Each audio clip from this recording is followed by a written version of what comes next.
පොසොන් පොහෝදා දීපු අපේ කඩල දන්සලේ අපි මුලින්ම කරේ උදේ 7ට විතර කඩල ටික ඔක්කොම තැම්බෙන්න තිබ්බා. දිගටම ලිප් ගහලා මේ ඔක්කොම කඩල ටික තඹපු එක තමයි කරේ මුලින්ම. ඔන්න ඔය විදිහට. ඊට පස්සේ අපි කරපිංචා හොදලා වේලෙන්න තිබ්බේ. කැන්දිය සීරෙන්න තිබ්බා. ඊට පස්සේ කරපිංචා දැක්කා.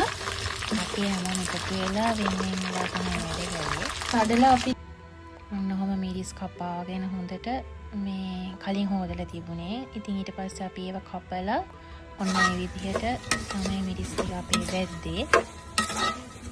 අපේ ආවට වටපිටාවේ හැමෝම එකතු වෙලා තමයි දන්සල දුන්නේ. ඔන්න ඉතින් ලුණු කපනවා. එතකොට පොල් කපනවා.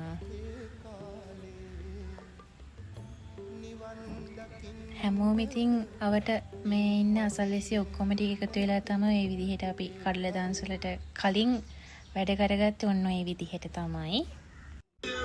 ඔන්න ඔතන තමයි අපි කඩල ටික දෙන්නේ. ඊට පස්සේ පටන් අරගත්තා. නෝම තමයි ඉතින් කඩල දන්සල දෙන්න පටන් අරගත්තේ.